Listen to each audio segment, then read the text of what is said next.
Now see, of the last period we have seen uses of dimensions. First use to check correct relationship between different physical quantity. म्हणजेच आपल्याला different physical क्वांटिटीमध्ये असणारं correct relationship check करता येतं. आज आपण पाहणार आहोत second use, that is to obtain second use to obtain conversion factor between different systems of units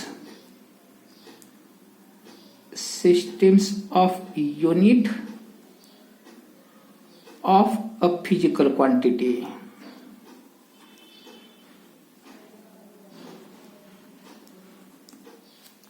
Second use, to obtain conversion factor between different systems of unit of a physical quantity. For example, समजा आपण घेतलं पहिला force. आता आपल्याला काय करायचंय, तर force ह्या फिजिकल क्वांटिटीचं SI सिस्टीम आणि CJ सिस्टीम मध्ये कन्व्हर्जन फॅक्टर आपल्याला तयार करायचं आहे. सेकंड यूज काय आहे, to obtain conversion factor between different systems of unit of a physical quantity. For example force. See, let SI unit of force, that is Newton. CGS unit of force, that is dyne. SI unit of force Newton, CGS unit of force dyne. आता आपल्याला Newton आणि dine मध्ये conversion factor तयार करायचा आहे. We have to obtain conversion factor between newton and dyne. Let X be the conversion factor between Newton and dyne. Let X be the conversion factor between Newton and dyne. Now, first of which, dimensions of force. What are dimensions of force? That are L1, M1, T-2. आता Newton आणि dine मध्ये x हा conversion factor आहे. म्हणजे न्यूटनचे dine मध्ये करण्यासाठी आपल्याला x ने मल्टिप्लाय करावं लागतं. Let X be the conversion factor between newton and dyne. Therefore 1 Newton is equal to X into dyne. Suppose this is our equation number 1. आपण काय करतोय, न्यूटन आणि डाइन मध्ये कन्व्हर्जन फॅक्टर तयार करतोय. समजा कन्व्हर्जन फॅक्टर आहे X. आपल्याला X ची व्हॅल्यू तयार करायची. नाव therefore dimensions of force in SI system is equal to X into dimensions of force in CJ system. Newton SI of force. आपण इथे काय करतो, फोर्सचं SI सिस्टम डायमेन्शन तयार करतोय. CJ सिस्टम मध्ये dimensions of force that are L1, M1, T-2. इथं SI system is equal to X into dimensions of force L1, M1, T-2. फक्त इथं करताना CJ सिस्टीम मध्ये करायचं. ओके. या बाजूला SI सिस्टीम मध्ये, तर या बाजूला CJ सिस्टीम मध्ये. In SI system length is measured in metre, mass is measured in kilogram and time is measured in second. SI system मध्ये घ्यायचं. Therefore length is measured in meter, that is meter raised to 1. Mass is measured in kilogram, that is kilogram raised to 1. Time is measured in second, therefore S raised to -2. इथं करताना काय करायचं, SI system मध्ये करायचं. या बाजूला CJ system मध्ये x into CJ unit of length centimetre, इथं पॉवर 1 आहे तर इथं पण 1 करायचं. Mass is measured in gram, म्हणजे इथं gram raise to 1. Time is measured in second, S raise to इथं पॉवर आहे -2. या बाजूला SI सिस्टीम मध्ये युनिट घ्या, तर या बाजूला CJ सिस्टीम मध्ये घ्या. In SI system length is measured in metre, mass is measured in kilogram and time is measured in second. In CJ system, length is measured in centimeter, mass is measured in gram and time is measured in second. आता मीटरचं centimetre मध्ये 1 metre is equal to 10⁻²² centimetre and 1 kilogram is equal to 10⁻³ gram. आपल्याला हे relation माहित आहे. 1 metre म्हणजे 10⁻² centimetre, 1 metre 100 centimetre, 100 म्हणजे 10⁻² centimetre आणि 1 किलोग्राम म्हणजे 10⁻³ ग्रॅम. समजा ह्या व्हॅल्यू आपण इथं घेतल्या तर मग हेच तुम्हाला लिहिता येईल सेंटीमीटर इथं. मीटरचं सेंटीमीटर मध्ये 10⁻² सेंटीमीटर रेस टू 1, किलोग्रामचं ग्रॅम मध्ये 10⁻³ ग्रॅम रेस टू 1, इथं S रेस टू -2 तसा ठेवला. कशामध्ये करतो पहा. मीटरचं सेंटीमीटर मध्ये करताना 10⁻², किलोग्रामचं ग्रॅम मध्ये करताना 10⁻³, सेकंद हा सेकंदच, which is equal to x. या बाजूला इथं centimetre raise to 1, gram raise to 1, S raise to -2. Okay. या स्टेपला आपण काय केलं, मीटरचं सेंटीमीटर मध्ये करून घेतलं, किलोग्रामचं ग्रॅम मध्ये केलं. आता इथं 10⁻², इथं 10⁻³ 2 + 3 5, देअरफॉर 10⁻⁵ राहिलं इथं centimetre raise to 1, gram raise to 1, S raise to -2. इथं 10 ची पॉवर 2, 10 ची पॉवर 3, बरोबर आहे. 2 + 3 5 बाहेर काढलं, हे तसं ठेवलं. या बाजूला x centimetre raise to 1, gram raise to 1, सेकंद रेस टू -2. आता हा भाग आणि हा भाग सारखाच आहे. याला हे कॅन्सल झालं, therefore 10⁻⁵ is equal to x, therefore x is equal to 10⁻⁵. x ची व्हॅल्यू किती आली, 10⁻⁵. मिळालेली x ची व्हॅल्यू आता आपण इक्वेशन 1 मध्ये ठेवतोय. Therefore 1 newton is equal to 10⁻⁵ dyne. means 10⁻⁵ is conversion factor between Newton and dyne. म्हणजे न्यूटनचं डायन मध्ये करायचं असेल तर 10⁻⁵ ने मल्टिप्लाय करायचं. न्यूटनचं डायन मध्ये करायचं असेल तर 10⁻⁵ ने मल्टिप्लाय करायचं. म्हणजे आपल्यासाठी हा झाला conversion factor. In this way we can obtain conversion factor between different systems of unit of a physical quantity. Second use का है to obtain conversion factor between different systems of unit of physical quantity. आपण एक example घेतलं, कोणतं, force. SI unit newton, CGS unit dyne, त्यांच्यातला conversion factor x हे 1 newton is equal to x into dyne. इथे SI system, इथे CGS system. SIचं CGS मध्ये करत गेलो, x ची व्हॅल्यू आली 10⁵ and therefore 1 Newton is equal to 10⁵ time. Means 10⁵ is a conversion factor between Newton and time. Okay. One more example.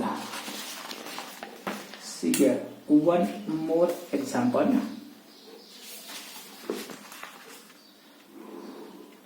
For example, समजा आपण आणखी घेतोय. बघा. One more example. That is obtain conversion factor between different systems of unit of one more example, gravitational constant. Gravitational constant. That is G. G ला काय म्हणतात? Gravitational constant. आता आपल्याला काय करायचंय? Now take one more example. Gravitational constant आपण काय करतोय? याचं कन्व्हर्जन फॅक्टर तयार करतोय. ग्रॅव्हिटेशनल फोर्सचा फॉर्म्युला असतो, ग्रॅव्हिटेशनल कॉन्स्टंटचा फॉर्म्युला आहे F into R square divided by M1 into M2. खरं तर हा त्याचा formula, standard formula. Gravitational constant F into R. R म्हणजे distance between two bodies, M1 into mass of bodies. Now SI unit. SI unit of gravitational constant काय होईल? SI unit force newton, distance metre square, mass M1 म्हणजे mass kilogram, mass kilogram म्हणजेच kilogram square. SI काय आहे? SI of gravitational constant newton metre square per kg square. CGS unit of gravitational constant dyne centimetre square per gram square. हे झालं SI system आणि हे झालं CGS system. Let X be conversion factor between SI and CGS unit, and therefore 1 Newton meter square per kg square is equal to conversion factor X into CGS मध्ये dyne centimetre square per kg square, sorry gram square.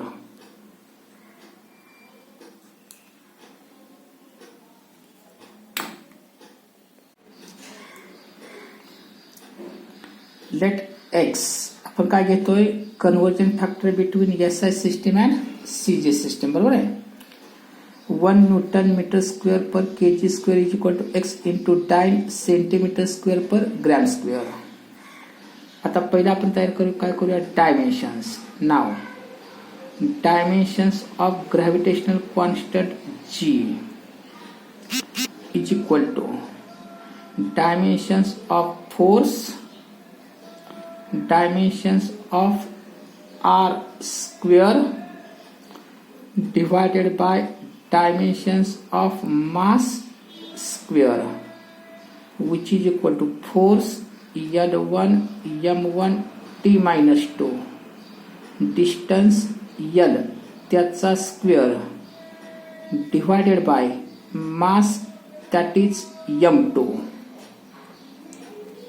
force L1 M1 T minus 2, distance length त्याचा square, mass capital M त्याचा square मग total dimension झाली 1 + 2 3 L3M 1 - 2 -1 T -2. These are dimensions of gravitational constant. Okay. आता now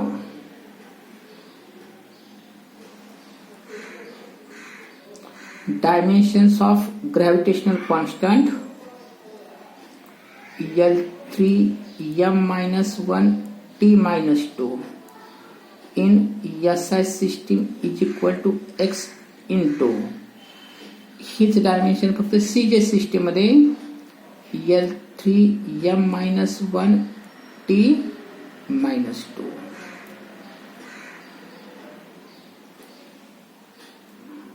SI system मध्ये length metre cube, mass kg⁻⁻1 time sec⁻⁻2 is equal to x into हिथं CJ system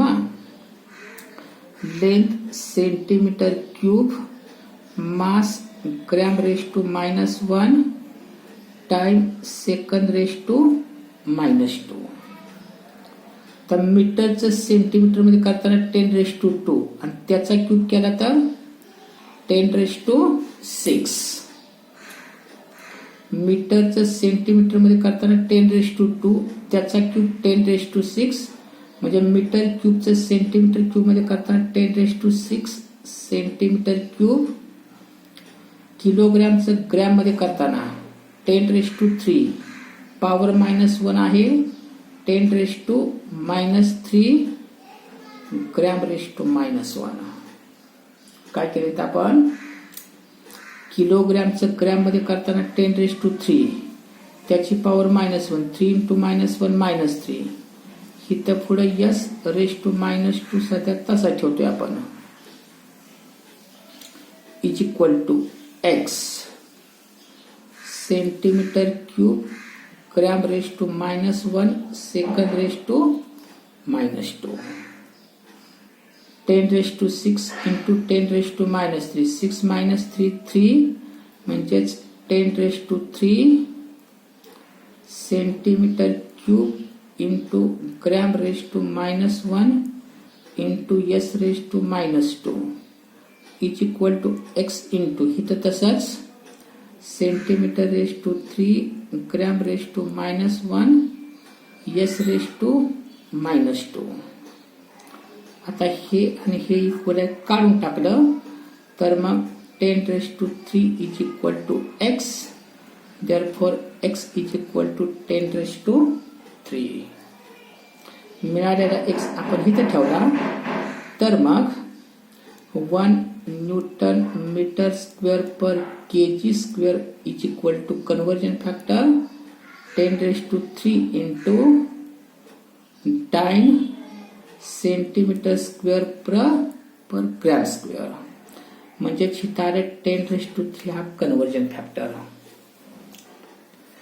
In case of gravitational constant, conversion factor between SI system and CJ system is 10⁻3. या पद्धतीनं आपल्याला कोणत्याही physical quantity मध्ये conversion factor तयार करता येतो. आता आपण 2 फिजिकल क्वांटिटी मध्ये कन्वर्जन फॅक्टर तयार केला. 2 कोणत्या? एक म्हणजेच फोर्स आणि दुसरं ग्रॅव्हिटेशनल कॉन्स्टंट. हा झाला आपला सेकंड यूज. सेकंड यूज काय आहे? To obtain conversion factor between different systems of unit of a physical quantity. म्हणजेच एखाद्या फिजिकल क्वांटिटी मध्ये डिफरंट सिस्टीम मध्ये जो कन्वर्जन फॅक्टर आहे तो आपल्याला तयार करता येतो. Now on next period we have to see third use. Okay.